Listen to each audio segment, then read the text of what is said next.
Hello बच्चों, कैसे हो तुम लोग? पढ़ाई कैसी चल रही है? अच्छा, ओके। तो आज जो हम लोग पढ़ने जा रहे हैं वो 12th क्लास का एकमात्र ट्रिग्नोमेट्री का टॉपिक, जिसका नाम है इन्वर्स ट्रिग्नोमेट्रिकल फंक्शन। तो आइए देखते हैं इन्वर्स ट्रिग्नोमेट्रिकल फंक्शन के बारे में। Inverse ITF, inverse trigonometrical function. तो आज हम लोग बात करेंगे ITF पर, इन्वर्स ट्रिग्नोमेट्रिकल फंक्शन पर।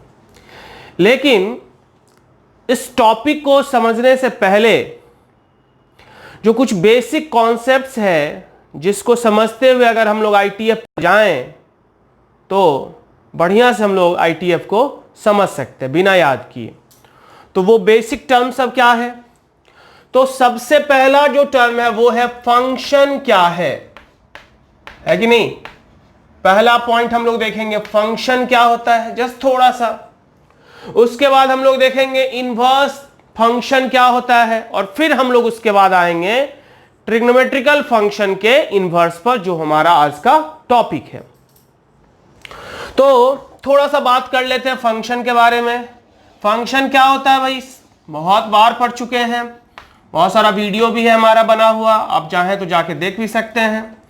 फंक्शन के लिए पहला जो कंडीशन है वो है दोनों नॉन एम्प्टी सेट्स होना चाहिए, यानी दोनों ही सेट्स में कम से कम एक एलिमेंट का होना जरूरी है। और ये फंक्शन हो रहा है किधर से किधर? ए सेट से बी सेट की तरफ। ठीक है, किधर से किधर? ए सेट से बी सेट की तरफ। जिसमें पहला कंडीशन होता है कि ए और बी दोनों नॉन एम्प्टी सेट्स होना चाहिए, मतलब दोनों ही सेट्स में कम से कम एक एलिमेंट का होना जरूरी है। दूसरा है कि ए सेट्स के हर एक एलिमेंट का रिलेशन होना चाहिए, ए में कोई भी एलिमेंट खाली नहीं बचना चाहिए। ए सेट्स के हर एक एलिमेंट का रिलेशन में पार्टिसिपेशन मस्ट है, मतलब ए सेट्स का हर एक एलिमेंट रिलेशन में पार्टिसिपेट करेगा ही करेगा। और तीसरा कंडीशन क्या होता है? दो का रिलेशन एक के साथ हो सकता है, लेकिन एक का रिलेशन दो के साथ हो, एक का रिलेशन दो के साथ हो, ऐसा फंक्शन में पॉसिबल नहीं है। जब ये तीन कंडीशन सेटिस्फाई करता है तो फंक्शन पॉसिबल है, अदरवाइज नहीं होगा। और अगर ऐसा है तो इसमें ए सेट को हम लोग क्या कहते हैं? डोमेन। क्या कहते हैं? Domain set.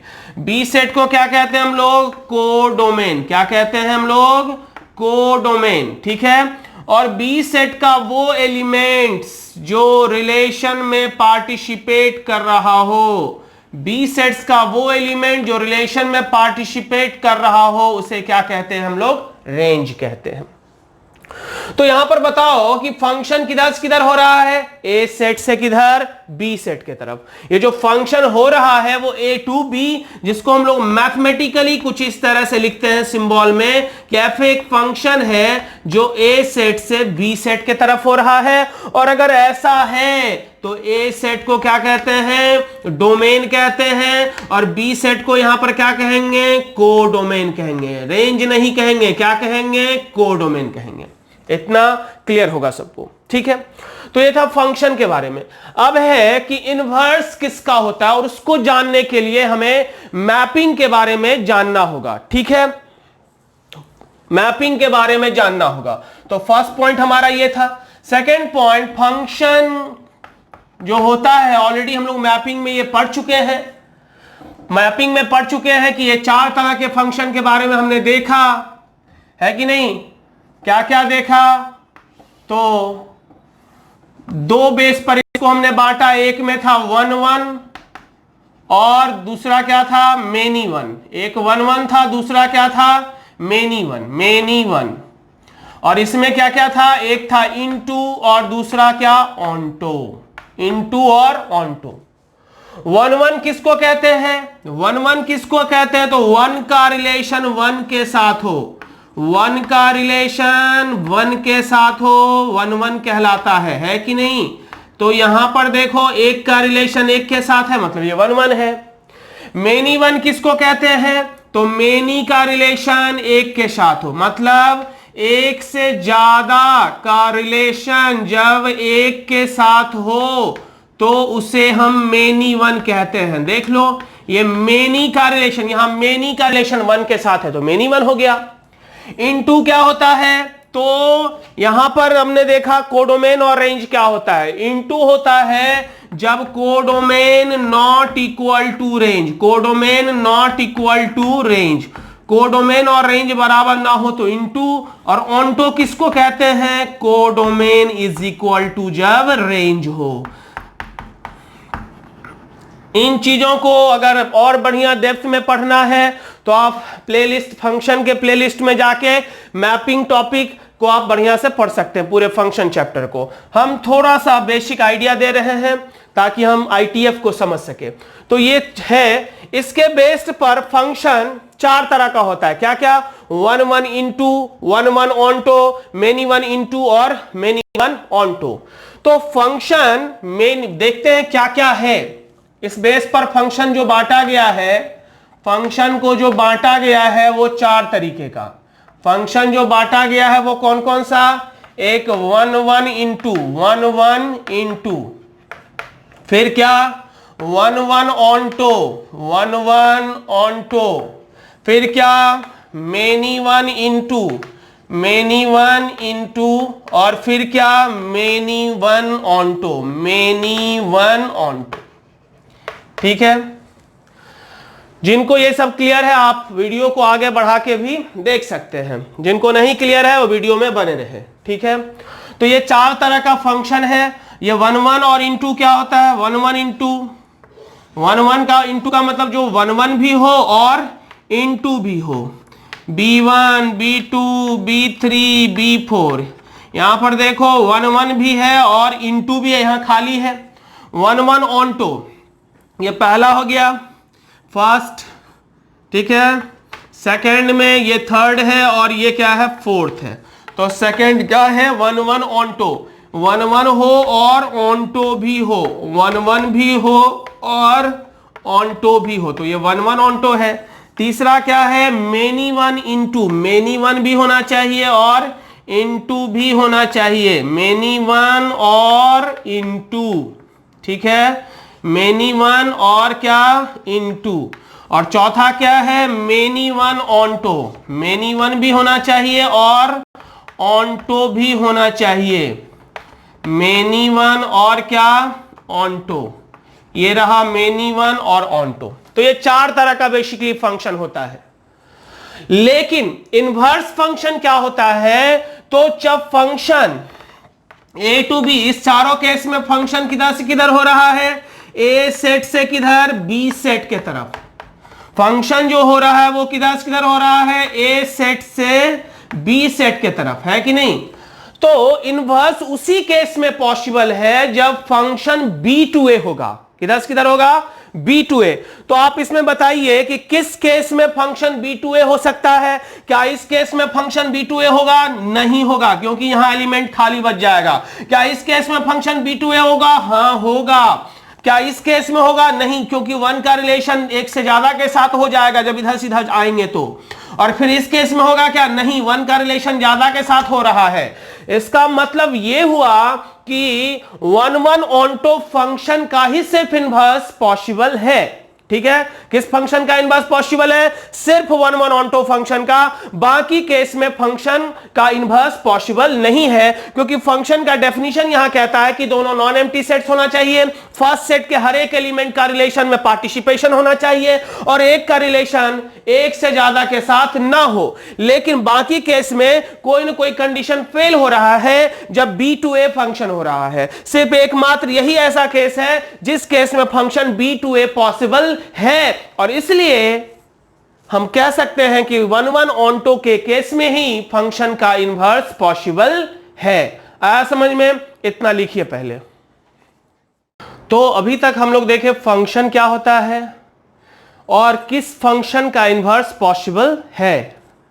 तो ये तो अभी हमने कहा, थोड़ा सा हम जान लेते हैं इनवर्स फंक्शन होता क्या है और उसका थोड़ा सा बेसिक प्रॉपर्टीज जो हम लोग उसमें यूज करने जा रहे हैं। तो अब आते हैं इनवर्स फंक्शन किसको कहते हैं, इनवर्स फंक्शन।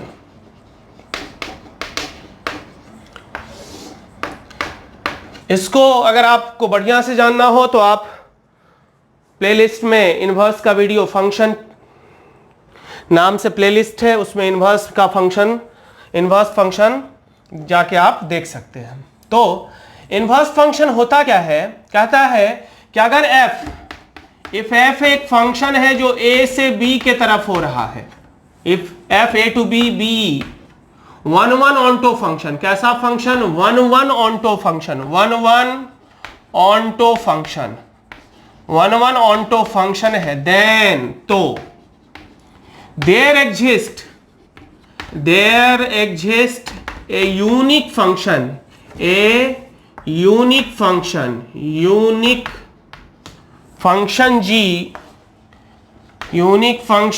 g जो किधर से किधर होगा, b to a, such that fx equal to y imply gy is equal to x, then f is called inverse of f।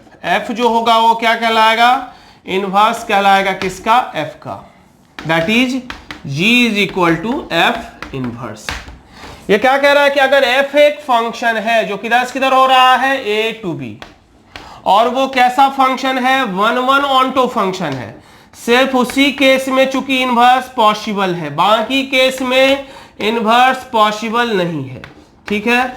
f एक फंक्शन है जो 1 ऑन्टो फंक्शन है, तो वैसे फंक्शन के करस्पॉन्डिंग एक g फंक्शन एग्जिस्ट करेगा, unique function, वो भी जो किधर से किधर, b सेट से a सेट के तरफ, such that fx equal to y imply gy बराबर x।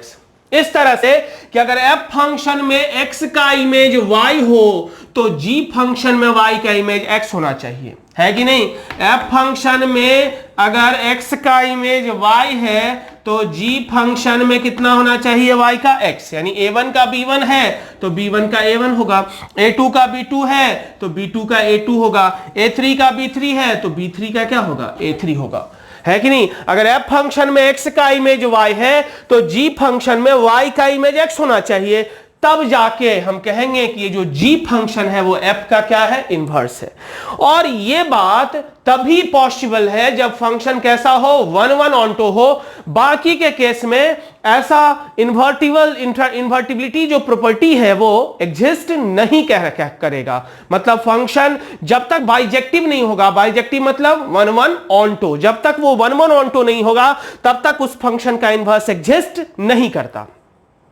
अब आइए इस पर कुछ कॉमन प्रॉपर्टी है जो देखते हैं, जिसका हम लोग आगे यूज करेंगे। पहला प्रॉपर्टी क्या है, पहला प्रॉपर्टी कह रहा है कि अगर फंक्शन का जो रेंज है वही उसके इनवर्स का क्या है, डोमेन है। So range of f is equal to domain of क्या, f इनवर्स। किसी फंक्शन का रेंज उसके इनवर्स का क्या होता है, डोमेन होता है। दूसरा क्या होता है प्रॉपर्टी, दूसरा प्रॉपर्टी है कि अगर y is equal to fx है, y बराबर कितना है, fx, तो यहां से x बराबर कितना हो जाएगा, f इनवर्स y। x बराबर क्या होगा, f इनवर्स y। यानी अगर f फंक्शन में x का इमेज y है तो f इनवर्स फंक्शन में y का इमेज x होगा। या फिर हम ये कह सकते हैं कि अगर f फंक्शन में x का इमेज y है तो f फंक्शन में y का प्री इमेज कितना होगा, x होगा। अगर x का इमेज y है तो y का प्री इमेज कितना होगा, वो f फंक्शन में x होगा। तीसरा प्रॉपर्टी क्या है, फंक्शन का जब हम लोग ग्राफ खींचेंगे तो किसका कलेक्शन होगा, किससे बनेगा ये फंक्शन का जो ग्राफ बनेगा वो किसका कलेक्शन होगा, a1 b1 a2 b2 a3 b3, यानी xy पॉइंट का कलेक्शन होगा। इन जनरल किसका कलेक्शन होगा, xy का। लेकिन उसके इनवर्स का जब ग्राफ बनेगा तो जो y है वो अब क्या बन गया, x, यानी yx पॉइंट का कलेक्शन होगा। फंक्शन का ग्राफ xy पॉइंट का कलेक्शन और उसका इनवर्स का ग्राफ किसका कलेक्शन होगा, yx पॉइंट का कलेक्शन। और चूंकि हम जानते हैं कोऑर्डिनेट ज्योमेट्री से, सिमेट्रिसिटी से, कि xy पॉइंट और yx पॉइंट दोनों एक दूसरे का क्या होता है, मिरर इमेज होता है। किसके रिस्पेक्ट में, y is equal to x line के रिस्पेक्ट में। इसीलिए किसी फंक्शन का ग्राफ और उसके इनवर्स का ग्राफ दोनों मिरर इमेज होगा किसके रिस्पेक्ट में, y is equal to x के रिस्पेक्ट में। So next point, the graph of its function, the graph of a function and its inverse are mirror image to each other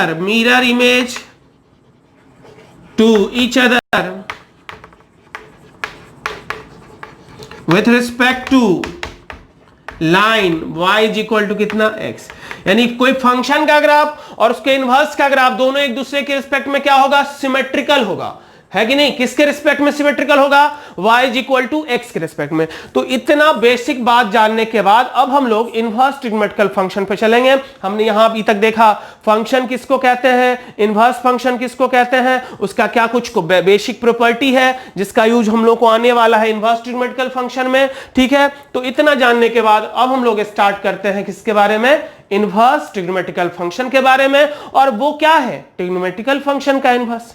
यहां हम लोग किसी के इनवर्स के बारे में बात कर रहे हैं, किसी भी फंक्शन के इनवर्स के बारे में, कंडीशन की वो 1-1 ऑन्टो हो, है कि नहीं। और वहां जो हमारा चैप्टर है उसमें हमें ट्रिग्नोमेट्रिकल फंक्शन के इनवर्स के बारे में जानना है, ठीक है। इतना उतारिए, इसके आगे हम लोग फिर बात करते हैं। अब हम लोग इस पोजीशन पे आ चुके हैं कि ITF को हम लोग समझ सकते हैं, है कि नहीं। तो इनवर्स ट्रिग्नोमेट्रिकल फंक्शन का मतलब ट्रिग्नोमेट्रिकल फंक्शन का इनवर्स। इससे पहले हम लोग ये बात कर चुके हैं कि किसी फंक्शन का इनवर्स तब एग्जिस्ट करता है जब वो फंक्शन कैसा हो, 1-1 ऑन्टो हो, दैट इज बाइजेक्टिव हो, है कि नहीं। अब यहां पर हमें ट्रिग्नोमेट्रिकल फंक्शन का इनवर्स देखना है। Suppose y is equal to sine inverse x है ना। साइन x का इनवर्स, साइन इनवर्स x किसका इनवर्स है, साइन x का। ट्रिग्नोमेट्रिकल फंक्शन का इनवर्स देखना है। सपोज ये हमारा है y इक्वल टू कौन सा, साइन x का ग्राफ, ये पाई, ये 2 पाई, ये x एक्सिस, ये y एक्सिस, और ठीक है इसका रेंज जो भी है -1 से लेके कहां तक, +1 तक। इतना तो सबको पता होगा, -π, ये -2π, ये साइन x का ग्राफ है। अब ये 1-1 फंक्शन है या नहीं है, इसके लिए सबसे पहले तो 1-1 ऑन्टो होना चाहिए। तो x axis horizontal line test से हमें क्या पता चल रहा है, जब हमने x एक्सिस के पैरेलल लाइन खींचा, इस दोनों पॉइंट पर x1 और x2 दोनों ही पॉइंट पर, x1 और x2 दोनों ही पॉइंट पर y का वैल्यू क्या है, सेम है। तो y का वैल्यू क्या है, सेम है। इसका मतलब ये हुआ कि ये जो फंक्शन है वो 1-1 ऑन्टो नहीं है। कौन सा फंक्शन, साइन फंक्शन। साइन ही नहीं बल्कि जितना भी ट्रिग्नोमेट्रिकल फंक्शन है वो चूंकि सारा का सारा पीरियोडिक फंक्शन होता है, एक फिक्स्ड इंटरवल के बाद अपने वैल्यू को रिपीट करता है, तो अपने पीरियोडिसिटी के कारण कोई भी जो फंक्शन है ट्रिग्नोमेट्रिकल वो 1-1 ऑन्टो तो नहीं है, ठीक है। हम एक तरफ हमने क्या पढ़ा कि फंक्शन का इनवर्स तभी एग्जिस्ट करेगा जब 1-1 ऑन्टो फंक्शन होगा। दूसरे तरफ हम क्या कह रहे हैं, ट्रिग्नोमेट्रिकल फंक्शन का इनवर्स पढ़ना है, पूरा का पूरा चैप्टर ही वही है। तीसरे तरफ हम क्या कह रहे हैं कि भाई ट्रिग्नोमेट्रिकल फंक्शन तो 1-1 ऑन्टो है ही नहीं, होता ही नहीं है, और यही बात सच भी है। तो फिर कैसे इसका इनवर्स होगा, तो इसका इनवर्स तभी एग्जिस्ट करेगा जब इसके डोमेन पर रेस्ट्रिक्शन लगा देंगे। यानी अगर इसके डोमेन को फिक्स कर दिया जाए, हम जानते हैं, हम सारे जानते हैं कि साइन एक्स का डोमेन क्या होता है, ऑल रियल। लेकिन अगर ग्राफ के सिर्फ इतने ही पोर्शन को अगर देखा जाए, दैट इज अगर डोमेन -π/2 से लेके कहां तक देखा जाए, -π/2 से लेके +π/2 तक अगर देखा जाए, तो इस इंटरवल में ये जो साइन फंक्शन है वो बाइजेक्टिव नेचर का होगा, और इसलिए उस इंटरवल में, दैट इज उस अपने रिस्ट्रिक्टेड डोमेन में, वो 1-1 ऑन्टो शो करेगा, और उस केस में तब जाके उसका इनवर्स पॉसिबल है। तो हमने क्या कहा कि trigonometrical function many one function है, जितना भी ट्रिग्नोमेट्रिकल फंक्शन है वो मेनी वन फंक्शन है, इसलिए इसका इनवर्स एग्जिस्ट नहीं करना चाहिए। परंतु इसका इनवर्स एग्जिस्ट करता है जब इसके डोमेन पर क्या लगा दिया जाए, रेस्ट्रिक्शन लगा दिया जाए। आया समझ में। अगर हम बात करें पहला पॉइंट का, चूंकि since trigonometrical functions, trigonometrical trigonometrical functions are many one, therefore its inverse does not exist, its inverse should not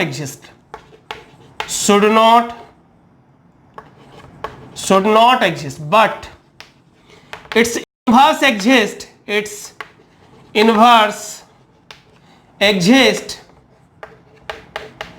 in their restricted domains, restricted domain। चूंकि जितना भी ट्रिग्नोमेट्रिकल फंक्शन है वो 1 ऑन टू फंक्शन नहीं है, इसलिए इसका इन्वर्स एग्जिस्ट नहीं करना चाहिए, परंतु इसका इन्वर्स एग्जिस्ट करता है तब, कब इन्वर्स एग्जिस्ट करता है, जब इसके डोमेन पे क्या लगा दिया जाए, रेस्ट्रिक्शन लगा दिया जाए। जैसे sin x का अगर हम बात करें तो sin x का डोमेन ऑल रियल होता है और वो अपने पूरे डोमेन में many one function nature show करता है, परंतु अगर इसके डोमेन पर रेस्ट्रिक्शन लगा दिया जाए -π/2 से लेकर कहां तक, +π/2 तक, -π/2 से लेकर अगर +π/2 तक डोमेन को रेस्ट्रिक्ट कर दिया जाए, तो इस इंटरवल में जो ग्राफ का ये पोर्शन है, ये जो ग्राफ का पोर्शन है, ये 1 ऑन टू नेचर का होगा और इसलिए इस इंटरवल में इस फंक्शन का इन्वर्स एग्जिस्ट करेगा। ठीक है, इतना क्लियर है। अब आगे हम लोग बात कर रहे हैं, इतना जानने के बाद कि ये जो लिखते हैं साइन इनवर्स एक्स वगैरह वगैरह, ये है क्या, है कि नहीं, और तब फिर उसका हम लोग डोमेन, रेंज और ग्राफ भी निकालेंगे। डोमेन क्या होगा, रेंज क्या होगा और ग्राफ क्या होगा, उसका हम लोग बात करेंगे। तो आइए जानते हैं ट्रिग्नोमेट्रिकल फंक्शन के, इनवर्स ट्रिग्नोमेट्रिकल फंक्शन का डोमेन, रेंज और ग्राफ के बारे में। So next point, domain, range and graph of ITF। ठीक है,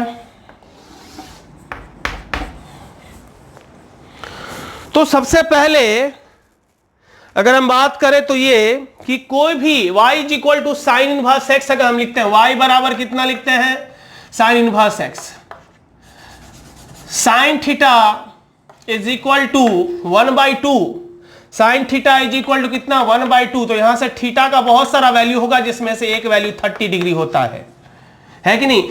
लेकिन इस केस में जब साइन थीटा इक्वल टू 1/3 होता है तो हमें एंगल नहीं पता होता है और हम लोग लिख देते हैं साइन इनवर्स 1/3। यानी ये, इससे हम ये लिख सकते हैं तो इससे भी ये लिख सकते हैं। यानी जब इनवर्स नहीं रहेगा और इंटरचेंज करेंगे तो इनवर्स आ जाएगा, और अगर इनवर्स है और तब अगर इंटरचेंज करेंगे तो इनवर्स हट जाएगा, है कि नहीं। तो यहां पर थीटा क्या था, ये थीटा है क्या, एक एंगल है। थीटा क्या है, एक एंगल है। तो जब थीटा एक एंगल है इसका मतलब ये भी क्या है, एक एंगल ही तो है। यहां पर थीटा एक ऐसा एंगल है जिसका साइन कितना के बराबर है, 1/3 के बराबर। थीटा एक ऐसा एंगल है जिसका साइन 1/3 के बराबर है। थीटा क्या है, एन एंगल। थीटा क्या है, an angle, an angle whose sine is कितना, 1/3। तो थीटा, जब थीटा भी तो यही है, यानी ये साइन इनवर्स 1/3 क्या होगा, एक एंगल को रिप्रेजेंट करेगा। एक ऐसा एंगल होगा साइन इनवर्स 1/3 जिसका साइन कितना के बराबर होगा, 1/3 के बराबर। फिर देख लो tan इनवर्स 5 क्या होगा, एक एंगल को रिप्रेजेंट करेगा जिसका tan कितना के बराबर, 5 के बराबर। An angle whose tan is कितना, 5। एक ऐसा एंगल जिसका tan कितना के बराबर होगा, 5 के बराबर होगा। तो अब हम लोग पहला पॉइंट पर आते हैं। पहला है हमारा जो फंक्शन है वो है y इज इक्वल टू कितना, sine inverse x। y is equal to कितना, साइन इनवर्स x। और यहां पर y का वैल्यू किस पर डिपेंड करेगा, x पर। तो यहां पर y फंक्शन है किसका, x का।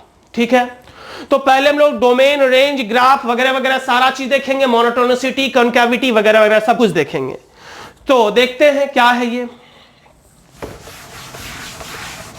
एक ग्राफ को हम सारा प्रॉपर्टी लगा के खींचते हैं। उसके बाद आप लोग खींचिएगा। So y is equal to sine inverse x है, तो यहां से हम लोग क्या लिख सकते हैं, x बराबर कितना साइन y लिख सकते हैं कि नहीं। जब इसको इंटरचेंज करेंगे तो इनवर्स हट जाएगा। इनवर्स का मतलब यहां पर पावर -1 नहीं है कि साइन इनवर्स x मतलब साइन x का पावर -1, ऐसा नहीं होता। ठीक है, इसको याद रखिएगा, sine inverse x not equal to sine x का पावर -1 है कि नहीं। ये ऐसा नहीं है, ये अलग फंक्शन ही है। साइन x का पावर -1 के बराबर ये नहीं है। क्यों सर? क्योंकि जब साइन इन स्क्वायर x को हम लिखते हैं साइन x का होल स्क्वायर, तो यहां पर फिर ऐसा ही नहीं होना चाहिए। नहीं, ऐसा नहीं होता है, ये अलग फंक्शन है, इनवर्स अलग फंक्शन है।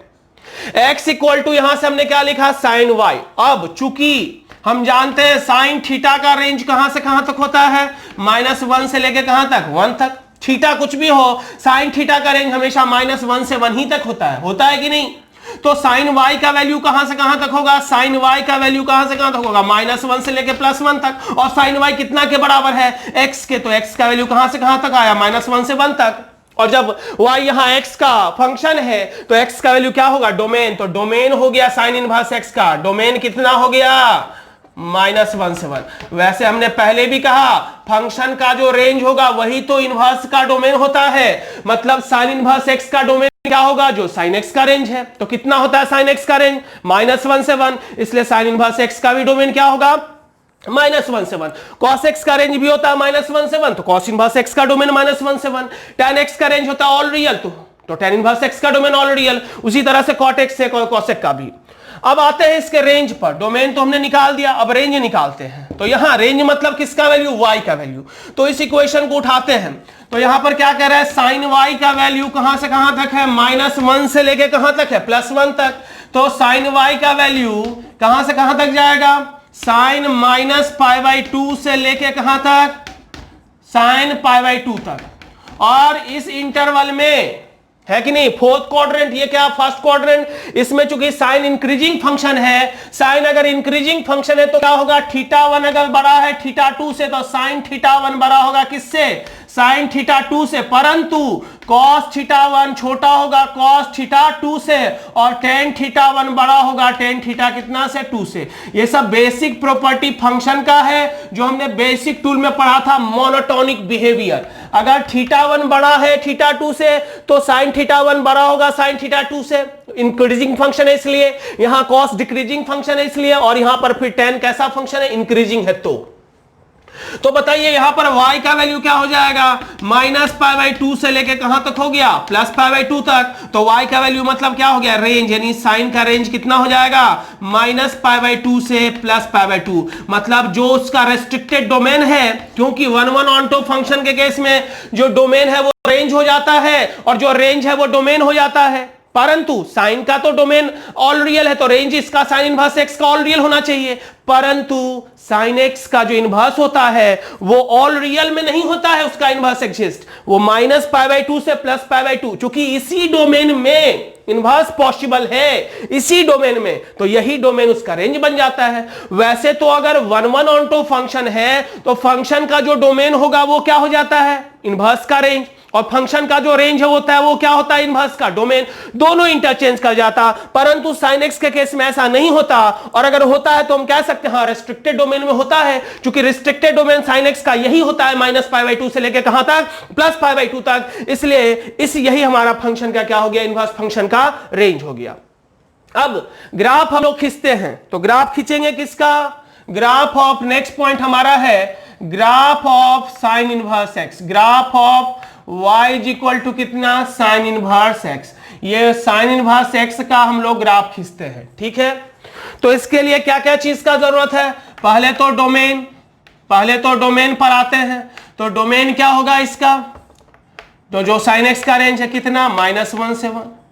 फिर रेंज क्या है इसका, अगर रेंज देखा जाए तो कितना, -π/2 से लेके कहां तक, π/2 तक। अभी जिनको डेरिवेटिव अगर याद है, डेरिवेटिव अगर याद है तो डेरिवेटिव कितना होता है, 1/√1 - x², जो हमेशा पॉजिटिव होगा। कैसे, क्योंकि ये तो पॉजिटिव होगा ही, पॉजिटिव स्क्वायर रूट है, ऊपर भी पॉजिटिव है इसलिए ये भी पॉजिटिव होगा। इसका मतलब साइन इनवर्स x फंक्शन हमेशा क्या होगा, स्ट्रिक्टली इंक्रीजिंग होगा। और साथ में चूंकि ये साइन एक्स किसका इनवर्स है, साइन एक्स का, तो साइन इनवर्स एक्स का जो ग्राफ होगा वो साइन एक्स के ग्राफ का ही मिरर इमेज होगा, किसके रिस्पेक्ट में, y is equal to x line के रिस्पेक्ट में। तो हम लोग क्या करेंगे, y is equal to sine x का ग्राफ खींचेंगे और फिर उसका मिरर इमेज लेंगे, किसके रिस्पेक्ट में मिरर इमेज लेंगे, y is equal to x line के रिस्पेक्ट में। तो देखते हैं, ये हमारा साइन एक्स का ग्राफ, ये साइन एक्स का ग्राफ हो गया, ठीक है। -2π से 2π में बनाते हैं स्पेस कॉम्प्लेक्सिटी के कारण। ये 0, ये पाई, ये कितना 2π, ये -π और ये कितना -2π। और फिर मिरर लाइन हम लोग खींचते हैं, कौन सा, y is equal to x line. ये मिरर लाइन हो गया कौन सा, y इज इक्वल टू कितना, x, ठीक है। तो अब देखिए इस पॉइंट का x कोऑर्डिनेट, अगर एग्जैक्ट एक्सप्लेनेशन किया जाए तो इसका x कोऑर्डिनेट कितना है, π/2। तो इस पॉइंट का भी x कोऑर्डिनेट कितना होगा, π/2। x π/2 है तो यहां भी x π/2 होगा, और जब x π/2 है तो y का वैल्यू π/2, तो ये लाइन हो गया y बराबर कितना, π/2। कहीं से मत खींच दीजिएगा, पूरा का पूरा एक्सप्लेनेशन देखिए। वैसे ही ये x बराबर कितना है, -π/2, तो यहां का भी x -π/2 होगा, तो ये लाइन हो गया y बराबर कितना, -π/2। यही रेंज लाइन है किसका, साइन इनवर्स x का। मतलब इसी दोनों लाइन के बीच में, किस दोनों लाइन के, ये ब्लू वाला ग्राफ लाइन खींच देते हैं, यही हमारा रेंज लाइन है। किसके लिए रेंज लाइन है, साइन इनवर्स एक्स के लिए, ठीक है। अब ये जो साइन का जो ग्राफ है उसका मिरर इमेज लेना है, किसके रिस्पेक्ट में, y इक्वल टू एक्स के रिस्पेक्ट में। तो बहुत सारा इनफाइनाइट पॉइंट है, इनफाइनाइट पॉइंट का तो नहीं लेंगे लेकिन मेन पॉइंट का लेंगे। जैसे इसका कोऑर्डिनेट क्या है, 0 0, तो इसका इमेज तो 0 0 पे ही रहेगा। इसका इमेज कोऑर्डिनेट कितना है, एक्स कोऑर्डिनेट कितना है, π/2 और 1। एक्स कोऑर्डिनेट कितना है, π/2, y कोऑर्डिनेट कितना है, 1, तो इसका इमेज कहां पर जाएगा, 1 और π/2 पर। तो 1 और π/2 कौन सा पॉइंट हो गया, ये पॉइंट हो गया 1 और π/2, क्योंकि यहां का y 1 है तो यहां का x भी 1 होगा, तो ये x 1 हो गया, ठीक है। तो ये पॉइंट हो गया x 1, π/2। इसका इमेज यहीं पर रहेगा, और इस पॉइंट π/2 और 1 का इमेज कहां पर चला गया, 1 और π/2 पर, ठीक है। देख लीजिए, फिर ये π0 है तो इसका इमेज होगा 0π पर। फिर वैसे ये -π/2 -1 है तो इमेज कहां पर जाएगा, -1 π/2 पर, -1 और -π/2 पर, ठीक है। फिर ये कितना है, -π0, तो इमेज कहां पर जाएगा, 0 -π पर। तो इस तरह से हमारा ये ग्राफ इमेज ग्राफ आया, जो और भी ऊपर जा सकता था, लेकिन हमें उसके ऊपर ले जाने का जरूरत नहीं है। क्यों नहीं है जरूरत, क्योंकि हमें पता है कि साइन इनवर्स एक्स का रेंज होता है कहां से कहां तक, -π/2 से लेके कहां तक, +π/2 तक। तो सिर्फ ये जो पोर्शन है, कौन सा पोर्शन, ध्यान से देखिएगा, ये सिर्फ ये जो पोर्शन है वही ग्राफ हो गया। अभी जो डार्क व्हाइट से हम लोग खींच रहे हैं, ये जो ग्राफ है वही ग्राफ हो गया कहां, किसका, y is equal to sine inverse x का, ठीक है। तो फाइनली हम यहां पर इस स्क्वायर के अंदर साइन इनवर्स x का ग्राफ खींच रहे हैं। ये हमारा x एक्सिस, ये हमारा y एक्सिस, और डोमेन क्या है, -1 से 1, और रेंज क्या है, -π/2 से π/2। ये है हमारा 1, ये कितना है, -1, ये कितना है, -1, ये रेंज देखिए कितना है, π/2, और इधर कितना, -π/2। तो -π/2 से लेके +π/2 तक में ग्राफ खिंचाया है। और साथ ही आप देख सकते हैं कि जब लेफ्ट से राइट हम लोग जा रहे हैं, लेफ्ट से राइट जा रहे हैं, तो ग्राफ ऊपर की तरफ जा रहा है। मतलब क्या, कि फंक्शन कैसा है, स्ट्रिक्टली इंक्रीजिंग है। यानी अगर x1 बड़ा होगा x2 से, तो साइन इनवर्स x1 बड़ा होगा किससे, साइन इनवर्स x2 से, ठीक है। तो बहुत सारे पॉइंट्स को, डोमेन कैसे आया उसका एक्सप्लेनेशन हमने किया, रेंज कैसे आया उसका एक्सप्लेनेशन किया, और इन चीजों को यूज करते हुए सिमेट्रिसिटी का कॉन्सेप्ट, मोनोटोनिसिटी, डोमेन रेंज को यूज करते हुए हमने उसका मिरर इमेज खींचा, और जो इमेज ग्राफ आया उसके अपने रेस्ट्रिक्टेड रेंज में, डोमेन और रेंज में, वही किसका ग्राफ है, y equal to sine inverse x का ग्राफ है। इसको उतारिए, फिर आगे हम लोग बात करते हैं। तो अब हम लोग देखते हैं सारे इनवर्स ट्रिग्नोमेट्रिकल फंक्शन का डोमेन रेंज क्या होता है, और फिर उसके सारे के ग्राफ को देखते हैं। So domain and range of ITF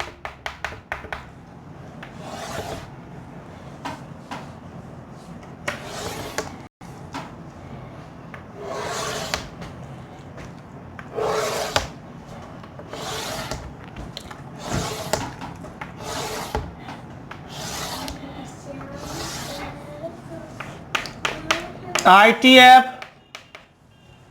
domain और रेंज। पहला sine inverse x, cos inverse x, tan inverse x, cot inverse x, sec inverse x and cosec inverse x.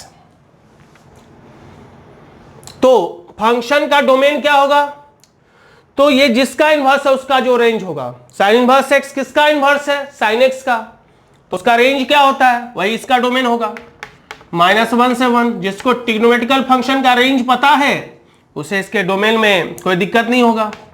-1 से 1, all real, all real, all real except -1 से 1, all real except -1 से 1। Sine inverse x का range कितना आया था? -π/2 से π/2। Method पे भी हम लोग बात किए कैसे निकलता है।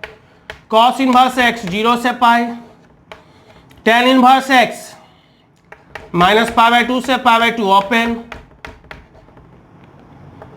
कॉट इनवर्स एक्स 0 से pi open, sec inverse x 0 से pi except π/2 and cosec inverse x -π/2 से π/2 except 0। Except minus means except 0। ठीक है। अब साइन इनवर्स एक्स कैसा फंक्शन है नेचर वाइज अगर देखें, मोनोटोनिक बिहेवियर अगर देखें तो ये strictly increasing, cos inverse x decreasing, tan inverse x increasing, cot inverse x decreasing, sec inverse x increasing and cosec inverse x यहां लिख देते हैं डिक्रीजिंग। ठीक है, यहां पर लिख दिए क्या? डिक्रीजिंग, डेरिवेटिव के हिसाब से। अब अगर ग्राफ, तो अभी एक हम लोग ग्राफ देखें साइन इनवर्स एक्स का। Sine inverse x, cos inverse x, tan inverse x, cot inverse x, sec inverse x, cosec inverse x. पहला y इज इक्वल टू कितना? Sine inverse x. डोमेन और रेंज पता है। Domain कितना है? -1 से 1, ये -1, ये 1। रेंज कितना? -π/2 से और कितना? π/2 तक। ठीक है। कॉस इनवर्स एक्स 0 से पाई, ये 0, ये π/2, ये पाई, ये पाई, पाई लाइन, π/2 एक्स एक्सेस ऑरिजिन। और डोमेन कितना? -1 से कितना? +1। tan इनवर्स एक्स का रेंज क्या है? -π/2 से +π/2। तो ये π/2 लाइन है और ये कितना? -π/2, ये एक्स एक्सेस, ये ऑरिजिन और स्ट्रिक्टली इंक्रीजिंग फंक्शन होता है। तो ये tan इनवर्स एक्स का ग्राफ। ठीक है। सो ये y equal to cos inverse x, y is equal to tan inverse x, y is equal to cot inverse x. Cot inverse x का कितना? 0 से पाई ओपन में, 0 से पाई ओपन में। और फंक्शन कैसा? Strictly decreasing. फिर y is equal to sec inverse x, sec inverse x. Domain क्या और रेंज क्या? तो रेंज 0 से पाई एक्सेप्ट π/2, 0 से पाई एक्सेप्ट π/2 मतलब π/2 लाइन को टच नहीं करेगा। और डोमेन क्या होता है? ऑल रियल एक्सेप्ट -1 से 1, ऑल रियल एक्सेप्ट -1 से 1। ये x इक्वल टू -1, ये x इक्वल टू +1। और अगर ग्राफ खींचे तो ये ग्राफ इसका हो जाएगा। देखो strictly increasing, strictly increasing. Cosec inverse x -π/2 से π/2, -π/2 से π/2 एक्स एक्सेस, π/2 -π/2 एक्सेप्ट 0। और डोमेन कितना? ऑल रियल एक्सेप्ट -1 से 1। y इज इक्वल टू कितना? Cosec inverse x. फंक्शन कैसा? Strictly decreasing. कैसा? Strictly decreasing. तो डेरिवेटिव के हिसाब से अगर हम याद रखें कि फंक्शन का नेचर कैसा है, तो भी हमें याद रखने में थोड़ा ग्राफ आसान होगा, है कि नहीं? डेरिवेटिव, मोनोटोनिसिटी वगैरह वगैरह। तो ये डोमेन रेंज और उसका मोनोटोनिक बिहेवियर है, और साथ में उसके ग्राफ को हमने खींचा। डोमेन याद करना तो बहुत ही आसान है, रेंज थोड़ा याद करना होगा, और मोनोटोनिसिटी के और डोमेन रेंज के हिसाब से हम ग्राफ को आसानी से याद रख सकते हैं। ठीक है, तो इस क्लास में हम लोग इतना पढ़े हैं। उम्मीद करते हैं अगले क्लास में आप लोग इस सारी चीज़ों को पढ़ के आइएगा, और अगले क्लास में इससे रिलेटेड जो हमारा प्रॉपर्टीज़ है, जो सबसे इम्पॉर्टेंट है आईटीएफ का, आईटीएफ में सबसे इम्पॉर्टेंट चीज़ जो है प्रॉपर्टीज़ ही है, तो उसके बारे में हम लोग पढ़ेंगे और उस पर बेस्ड क्वेश्चन को भी देखेंगे। Thank you.